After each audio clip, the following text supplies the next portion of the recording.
दो रीज़न है मेन, जिसकी वजह से मतलब अगर आप इसका जवाब दे दोगे कोई सोल्यूशन, तो मैं मान लूँगा कि हाँ, शादी करने में कोई प्रॉब्लम नहीं है। कभी चीटिंग करने के बाद जब पकड़ी जाती है ना, तो वो इसलिए नहीं रोती कि उसने गलती की थी। लड़की हो तो आप 12 से 15-20 साल की उम्र में भी अपनी मम्मी के साथ बेड शेयर कर सकते हो। आप पापा को भी हग करके कह सकते हो आई लव यू। दोस्तों, कभी शादी मत करवाना आज के टाइम पे तो। और मैं ये ना अपने 12 साल के एक्सपीरियंस से, लव और रिलेशनशिप के एक्सपीरियंस से आपको बता रहा हूँ। और अगर आपको लगे कि शायद मैं ऐसे ही फेंक रहा हूँ, तो आप मेरे 2 क्वेश्चंस के जवाब दे देना सेटिस्फाइड कमेंट बॉक्स में। मैं सिचुएशंस बताऊंगा कि शादी के बाद क्या क्या सिचुएशंस आती हैं। अगर आपने सेटिस्फाइड कर दिया मुझे, तो मैं एग्री कर जाऊंगा कि हाँ, कि शादी करना कोई बुरी बात नहीं है। सो आगे चलते हैं वीडियो पे। मेरे लाइफ में मतलब काफ़ी फेजेस आए हैं, काफ़ी कुछ सीखने को मिला है मुझे लाइफ से, और कई तरह की मैंने लाइफ जी के देख ली है। लेकिन मेरा स्टार्टिंग से ही कुछ ऐसा बिहेवियर रहा है कि मेरे दोस्त या उनकी लाइफ में आने वाली प्रॉब्लम्स को मैं सॉल्व करने के लिए उनको बहुत अच्छी सजेशंस वगैरह देता रहता हूँ। और मुझे खुशी भी है कि वो सेटिस्फाइड है मेरे सुझाव से, और उनकी लाइफ बहुत अच्छी चल रही है, क्योंकि वो अभी भी मेरे से सजेशंस वगैरह कॉल पे लेते रहते हैं। और क्योंकि विश्वास है उनको इतने सालों से कि मैं कभी बाइस्ड होके कोई बात नहीं करता। अगर मेरे दोस्त गलत होगा किसी सिचुएशन में, तो मैं उसको बता देता हूँ। ये मेरा बिहेवियर है। तो बाकी आज का जो टॉपिक है उसके बारे में बात करेंगे। जो मैंने देखा, मैंने सोचा है कि लड़कों को शादियों से क्यों डर लग रहा है, उनका डर जायज़ है। और दूसरी बात कि लड़की आखिर चाहती क्या है, मैं अपना नज़रिया बताऊंगा। और मुझे विश्वास है कि अगर आप इसको डीपली समझोगे तो आपको भी अच्छा लगेगा, और कोशिश करना इसको इम्प्लीमेंट करने की, अगर आपको अच्छा लगे तो। शादी दो इंसानों या दो परिवारों के बीच का रिश्ता नहीं है। ये होता है दो आत्माओं और दो जिंदगियों का मिलन। जैसे कि हमारे हिंदू धर्म में शादी को कहते हैं कि 7 जन्मों तक सेम पार्टनर के साथ शादी होती है, तो उसी बंधन में कहा जाता है कि बांधे गए हैं आप। पहले की टाइम शादियां होती थी जैसे गोत्र को देख के, फैमिली स्टेटस देखते थे। गोत्र ज़रूरी था कि आखिर जैसे बनाए गए हैं कि कोई ब्रदर सिस्टर ना लगे अगर सेम गोत्र के हैं तो डीपली इसके अंदर नहीं जाएंगे। बाकी अगर आपको पता करना हो तो आप यूट्यूब पे देख सकते हो गोत्र का क्या मतलब है। चलो, ये भी धीरे धीरे जैसे जैसे टाइम बढ़ता गया ये चीज़ें चेंज होने लगी, और कोई बात नहीं, स्वीकार किया हमने। उसके बाद थोड़े टाइम बाद लव मैरिजेज़ वगैरह काफ़ी चरम पे आ गई। सब लव मैरिज के पीछे भागने लगे। तो गोत्र तो खैर छोड़ ही दो कि कोई पूछता होगा। स्टेटस भी उस टाइम जब नया नया चला था ये दौर, जब लव मैरिज ज़्यादा होने लगी थी, तो कोई जात नहीं देखी जाती थी, ना कोई जाति, ना भेद, ना रंग, ना रूप। और ठीक है, अच्छी बात थी। लेकिन उस टाइम देखा जाए तो लव मैरिजेस अच्छी थी। स्टार्टिंग जब ये हुई थी उसमें जाति नहीं देखी थी, कुछ भी नहीं। लेकिन आज के टाइम को अगर उसके साथ कंपेयर करें तो लव मैरिज के नाम पे तो धब्बा है ये एक, कि सब कुछ नहीं देखते। लेकिन मोस्टली आपने एक चीज़ नोट की है कभी, कि लड़का चाहे अमीर हो, किसी गरीब लड़की से शादी कर सकता है। करते भी हैं, बहुत करते हैं। लेकिन कभी आपने देखा है कि कोई अमीर घर की लड़की किसी गरीब लड़के के साथ शादी करेगी? आज के टाइम पे तो बिल्कुल भी पॉसिबल नहीं है। और दूसरी बात यह है कि बहुत रेयर होगा अगर कोई लड़की गरीब लड़के से शादी कर रही है, तो बहुत रेयर होगा, रेयरेस्ट केस होगा कोई शायद। ये भी सोच है एक, चलो, है ना। लेकिन चलो, हम कहते हैं कि एक कमी की वजह से कोई रिलेशनशिप टूट जाता है। जैसे कि कई कहते हैं कि मेरा हस्बैंड जो है वो डांटता था, लड़ता था, या जैसे कह सकते हैं कि अब पता नहीं कैसे संबंध बनाते समय में भी कुछ कमियां गिना देते हैं। चलो, और कई कहते हैं कि वो मेरी केयर कैसे कर सकता है, उसके पास पैसे नहीं है, ये वो कई चीज़ें, नशे भी आ गए इसमें। अगर कोई वगैरह लेता है या ड्रिंक करता है, ओवर है ना, ड्रिंकिंग करते हैं या कुछ भी, ये उनका कहने का मतलब रीज़न है। बट अगर हम केसेस की बात करें तो केसेस ऐसे ऐसे हैं जिसमें कि लड़का तो बहुत मतलब हम देख सकते हैं कि कोई कमी नहीं है, पैसा नहीं है, ये नहीं है, कुछ भी नहीं है, बिल्कुल भी नहीं, उसके बावजूद ये कुछ कैसे पॉसिबल है। दूसरी बात यह है कि लड़कियों का जन्म से ही बर्ताव, मिलना जुलना स्टार्टिंग से ही अलग कर दिया जाता है फैमिलीज़ के द्वारा। जैसे कि अगर कोई लड़की है तो उसको बहुत लाड प्यार मिलता है फैमिली से। आप सोच के देखना, ये रिलेट करना आप भी। और कोई भी डिमांड है तो उसको चुटकियों में मिल जाती है। और कहा जाता है कि फादर को लड़की ज़्यादा नज़दीक होती है। और वैसे भी अगर जैसे जैसे बड़ी होती है लड़की, तो जब ग्रो हो रही है तो काफ़ी जो उसके माइंड के क्वेश्चंस होते हैं वो अपनी मम्मी से कभी भी पूछ सकती है। ये आपने भी नोट किया होगा। लेकिन दूसरी ओर लड़के को किस तरह से ट्रीट किया जाता है, अगर लड़की गिरती है तो कहते हैं कि वो चीटी मर गई, चीटी मर गई। आपने भी सुना होगा। लड़का गिरे तो कहते हैं अरे रोना नहीं है, मर्द कभी रोता नहीं है, तगड़ा बन, ये वो। चलो ठीक है, कॉन्फिडेंस है ना, बिल्डअप करने के लिए बच्चे के लिए। तो मतलब स्टार्टिंग जो बिहेवियर की शुरुआत होती है वो यहीं से होती है, छोटी छोटी बातों से होती है। जैसे कि आपने भी कभी फील किया होगा कि अगर आप लड़की हो तो आप 12 से 15-20 साल की उम्र में भी अपनी मम्मी के साथ बेड शेयर कर सकते हो। आप पापा को भी हग करके कह सकते हो आई लव यू। और लड़कों का तो आपको पता है कि 10 से 12 से 13 साल के बाद उसको अलग रूम दिया जाता है, जहाँ सेपरेट करना पड़ता है या करते हैं, आपने भी देखा होगा। और फादर को तो छोड़ो, मम्मी को भी, मतलब अब के टाइम का मुझे पता नहीं, बट जो 90s के थे और उसके बाद भी कुछ टाइम तक, और शायद अभी भी, मतलब बहुत कम चांसेस होंगे कि लड़के कुछ ऐसे होंगे कि जो कह देते होंगे पापा को भी लव यू पापा, ये वो, कूल दिखने के लिए शायद। बट एक्चुअली हमारा ना जो गैप था मम्मी और पापा का, और पापा का बच्चे के साथ, लड़के के साथ, वो वैसे मेंटेन रहता है हमारा फैमिली से ही।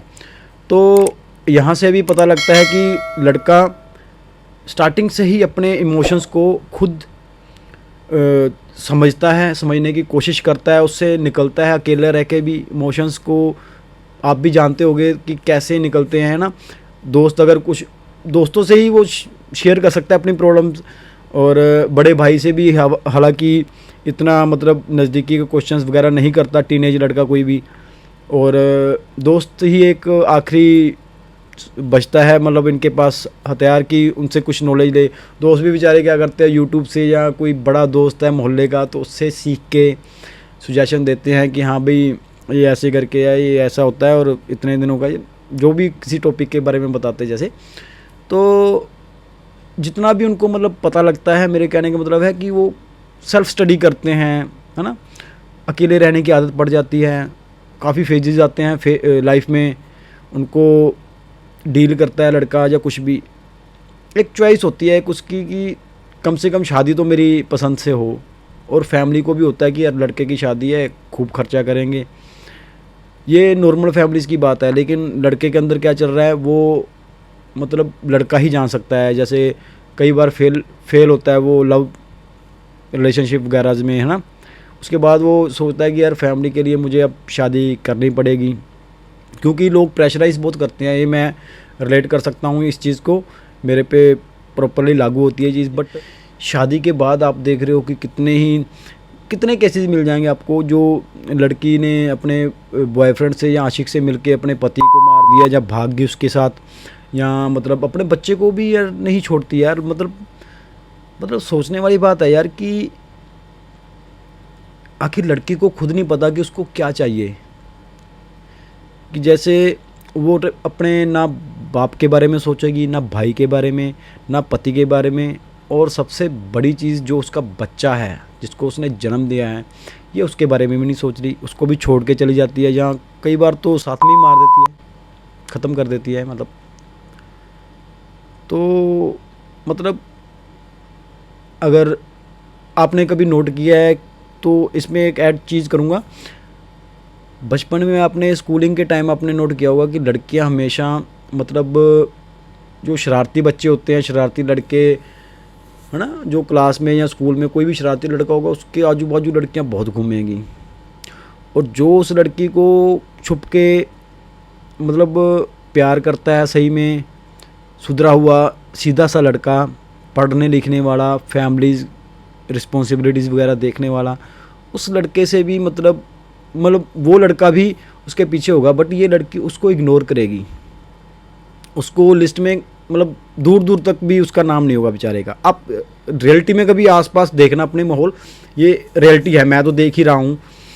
और जैसे जैसे बड़ी होती है, शादी से पहले भी उसके रिलेशनशिप मोस्टली बॉयज़ जो मिलेंगे उसको बैड बॉयज़ मिलेंगे। और उसको मतलब ना एक गर्ल्स में एक चीज़ है फैंटेसी, जहाँ कहें कि एक अंदर से ही है माइंड में उनके, कि शरारती लड़के या बैड बॉयज़ उनको ज़्यादा पसंद आते हैं, जो कमेंट करें उनको आते जाते पीछे जाएं। मतलब कूल बना दिया है इस चीज़ को, मतलब बॉलीवुड नहीं बनाया है। कोई एक्टर होता है वो ऐसा करता है, जो भी है। वैसे तो एक्टर ये भी दिखाते हैं छेड़ने वालों को, एक्टर पीट रहा है, ये वो चीज़ें भी दिखाते हैं, वो तो पॉसिबल नहीं है। बट ये चीज़ें हैं कि लड़की को छेड़ दिया, एक्टर भी छेड़ते हैं कई मूवीज़ में, या बैड बॉयज़ बनते हैं, तो मीन्स इनकी अट्रैक्शन उस साइड कर दी गई है लड़कियों की। और अब देखना साथ साथ में ना पैरेलली ये भी चलेगा कि जो लड़का सीधा साधा लड़का था, जो उसके पीछे होता था लड़की के स्कूल टाइम से, कॉलेज टाइम से, या मोहल्ले की वजह से भी, तो वो फोकस्ड है अपने लाइफ में, क्योंकि पढ़ने में अच्छा है, सीधा है, रिस्पॉन्सिबिलिटीज़ देख रहा है, बाकी लड़की ऐश कर रही है सारा कुछ। बट एक चीज़ नोट करना आप, लड़की जब पूरी ऐश वगैरह या जो भी अपने रिलेशनशिप्स वगैरह को प्रॉपरली निभा के जब उसकी एज आएगी ना मैरिज की, तो वो लड़की किसी ना किसी बहाने कह देगी बैड बॉयज़ को, ये मतलब ये रिलेशनशिप की मैं आपको बात कर रहा हूँ, कि कह देगी कि मेरे फैमिली वाले नहीं मान रहे, ये प्रॉब्लम होगी। मतलब ऐसी प्रॉब्लम लेके आएगी लड़के के सामने। बैड बॉय भी मतलब कुछ नहीं है, यूज़ एंड थ्रो वाली बात है। बैड बॉय कोई बहुत अच्छी चीज़ नहीं है इसमें भी, क्योंकि जब वो लड़की शादी के लिए ना कर देती है तो उसका दिल टूटता है। बैड बॉय मतलब यूज़ एंड थ्रो वाला सीन है, क्योंकि वो बस लड़कियों के चक्कर में कुछ उसने सेटअप नहीं किया प्रॉपर, फैमिली मतलब प्लानिंग नहीं थी उसके माइंड में, सिर्फ ऐश करना था बस। और उसने क्या किया कि जवाब दे दिया कि मेरे फैमिली वाले नहीं मान रहे, जाति का प्रॉब्लम है, ये वो काफ़ी प्रॉब्लम्स क्रिएट कर दी। और आपको पता है कि वो लड़की शादी किससे करेगी या कैसे लड़के के साथ करेगी? शादी के लिए वो ढूंढेगी सीधा साधा कमाने वाला एजुकेटेड लड़का। ये आप कितने ही केसेस देख लो, इनमें यही हुआ है। जो लॉयल होता है, जैसे कहते हैं ना लॉयल बंदा ढूंढेगी शादी के लिए, क्योंकि इसको पता है कि मेरे पास ऑप्शन शादी के लिए ये ऑप्शन है, मतलब जिसको कहते हैं कि मैरिज मटेरियल, है ना। और अपने शौक़ वगैरह पूरे करने के लिए दूसरे हैं। और ये यहाँ भी नहीं रुकते, मतलब शादी के बाद कौन से इन्होंने ख़त्म कर देना है ये चीज़ें। मैं सिर्फ उनको कह रहा हूँ, सब लड़कियों की बात नहीं कर रहा, जो एक्चुअली में ये चीज़ें कर रही हैं। और इनका परसेंटेज आपको मैं रिपोर्ट्स के अकॉर्डिंग बताऊँगा कि थोड़ा नहीं है। ये नहीं कह सकते हम कि 2%, 5% या 10%, नहीं। ये मैं आपको रिपोर्ट दिखाऊंगा, उनमें लिखा हुआ है, सर्वे किए गए हैं प्रॉपर, उनके अकॉर्डिंग 5-10% होता तो भी हम नहीं कहते ये बातें। लेकिन और वो भी ये जो केसेस हैं, इनमें से कितने ही केसेस ऐसे हैं जिनसे मतलब कोर्ट में जाने से पहले ही राजीनामा कर लेते हैं लड़के वाले, अपनी इज्जत को देखते हुए, है ना। क्योंकि वैसी जो लड़कियां ये कर रही हैं उनकी तो मुझे नहीं लग रहा कि समाज में कोई इज्जत होती भी होगी शायद, या उनको फील होती होगी कभी फैमिलीज़ के बारे में, अगर होती तो शायद ऐसे नहीं करती। तो सीधे साधे लड़कों के साथ शादी करवाएंगी, और शादी के बाद भी जहाँ भी जाएंगे अपने ससुराल वाली साइड, वहाँ मोहल्ले में, या जहाँ जॉब कर रही है, जहाँ अगर कहीं भी मार्केट में जाती, नंबर एक्सचेंज कर लिया, जहाँ सोशल मीडिया पे मिल गए। अब तो चाहे यार कहीं भी रहो, सोशल मीडिया आपके पास है तो आप कनेक्टेड हो अपने बर्थ प्लेस के पास भी, जहाँ आप वर्क प्लेस है उस साइड के एरिया में भी, जहाँ आप रह रहे हो, सब पॉसिबल है ना। तो ये लड़का ढूंढेगी शादी के कुछ टाइम बाद, अफेयर चलेगा। और अगर 2 चीज़ें हैं दोस्तों इसमें, वो मैं आपको डीपली बताता हूँ। 2 चीज़। अब लड़के का एक सपना होता है कि मेरी पसंद की लड़की हो, इस तरह से रहेंगे, ये करेंगे, जो भी है। बट मैरिज के बाद अगर बहुत कम चांसेस हैं, आपको मैं डाटा शेयर करता हूँ कहीं पे भी, तो वो डाटा देखना एक बार, उसके बाद हम बात करते हैं। A survey by the extra marital dating app Gleeden found that 7 out of 10 married women in India cheat on their husbands. Another survey indicated that 53% of Indian married women admitted to having an intimate relationship outside their marriages compared to 43% of men. हम बात कर रहे हैं gender equality की। यहाँ पे तो ये इक्वालिटी की बजाय इस मामले में ये आगे बढ़ गए हमसे। The Economic Times reported that 77% of Indian women cheat due to boredom. सिर्फ बोर होने की वजह से वो चीट कर रही हैं। तो आप जान रहे हो ना उनकी मेंटालिटी देखो क्या है, सिर्फ बोर हो रहे हैं। अब यार बोर तो हम भी होते हैं, मैं अकेला रहता हूँ, मैं भी बोर होता हूँ, तो हम क्या ऐसे ही करेंगे। एक्चुअली इनके पास ऑप्शंस है और उन ऑप्शंस का ये बखूबी फ़ायदा उठा रहे हैं। और इनको भुगतना तो पड़ेगा ही, लॉन्ग टर्म में तो भुगतना पड़ेगा ही। बट सिर्फ बोर होने के लिए यार ये कुछ, हम क्या करते हैं बॉयज़, पार्टी करने निकल गए, दोस्तों के साथ गपशप कर लिए, उठ पटांग कोई मतलब किसी दोस्त को पेल दिया, वैसे ही मजाक मस्ती में ठोक दिया, पीट दिया, कुछ ऐसा ही कुछ करते हैं ना बोर होने के बाद। लेकिन इनका कुछ अलग ही चल रहा है भाई। देखो दोस्तों 2 रीज़न है मेन, जिसकी वजह से मतलब अगर आप इसका जवाब दे दोगे कोई सोल्यूशन, तो मैं मान लूँगा कि हाँ शादी करने में कोई प्रॉब्लम नहीं है। दोनों के रीज़न मैं आपको बताता हूँ। सपोजली अगर आपकी मैरिज के बाद, आपकी या मेरी है, चलो वाइफ अगर चीटिंग कर रही है 2-3 साल के बाद, तो मैं अपना पर्सपेक्टिव बता रहा हूँ, तो इसमें सिचुएशंस भी आएंगी। तो मुझे पता लग गया, तो बताओ कि मैं क्या करूँगा। मोस्टली क्या करते हैं, सॉर्ट आउट कर देते हैं, विश्वास होता है। और ये जो बेचारे जिनकी मैं बात की थी, गुड बॉयज़ होते हैं, जो कमाने वाले अच्छे, है ना, जो अपनी वाइफ की काइंड हार्टेड होते हैं, वाइफ की हर डिमांड को पूरा करते हैं।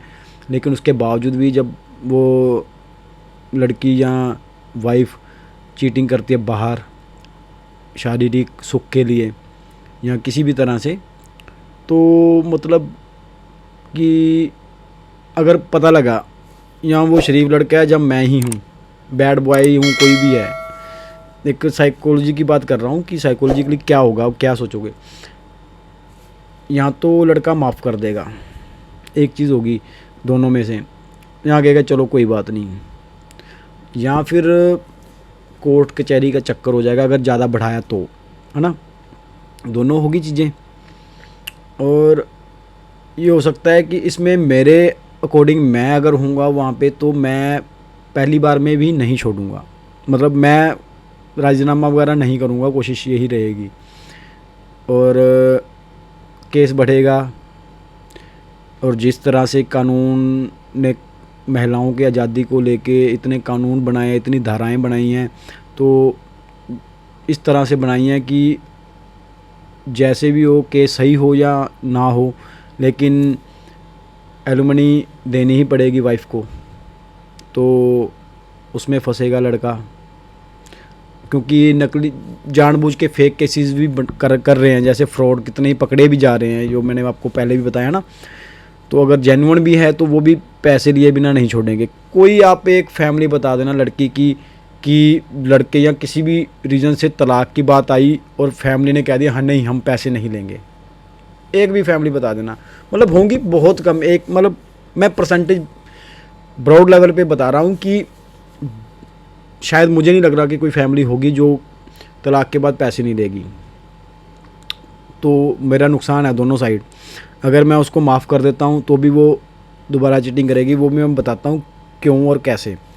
सेकंड बात नुकसान लॉस की है तो ये भी है कि तलाक के बाद मुझे पैसे देने पड़ेंगे, एलिमनी देनी पड़ेगी, वो भी उसकी डिमांड के अकॉर्डिंग और कोर्ट के अकॉर्डिंग। हो सकता है वो मंथली देनी पड़े या एक बार में देनी पड़े, जैसे भी।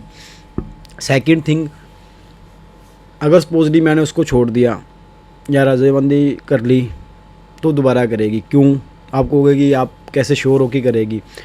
देखो भाई, लड़की ना कभी चीटिंग करने के बाद जब पकड़ी जाती है ना, तो वो इसलिए नहीं रोती कि उसने गलती की थी या वो गलत थी। वो इसलिए रोती है कि उसकी मतलब चालाकी पकड़ेगी, चीटिंग करते हुए पकड़ेगी, इसलिए रोती है। तो नेक्स्ट टाइम जब आप एक बार उसको माफ़ कर दोगे ना, तो नेक्स्ट टाइम वो सोचेगी कि अब किस तरह से सेटिंग लगाऊं कि इसको पता ना चलने दूं, पर करेगी ज़रूर।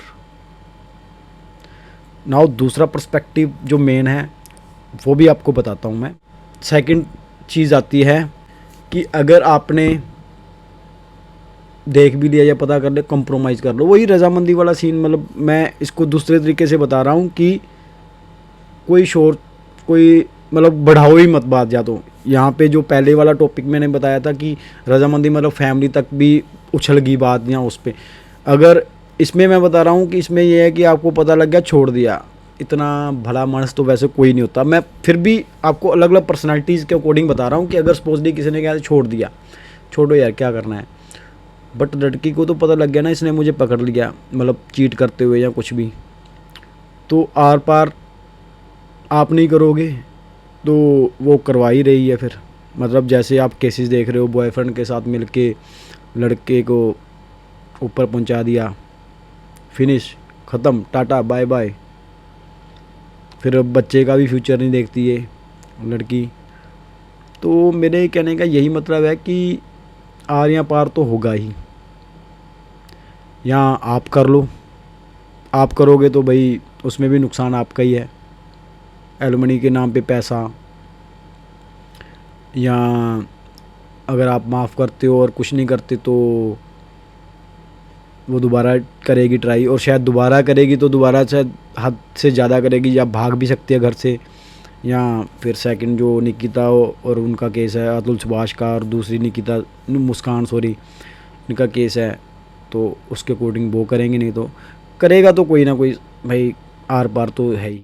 और अगर दोस्तों आपको वीडियो अच्छी लगी हो तो कमेंट करके बताना, और जो मैंने 2 सिचुएशंस बताई हैं उसका जवाब ज़रूर मुझे कमेंट्स में देना।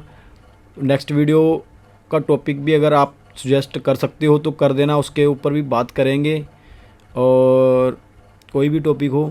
और आशा करता हूँ दोबारा फिर मिलेंगे। चैनल को सब्सक्राइब कर देना। मिलते हैं नेक्स्ट वीडियो में। जय हिंद।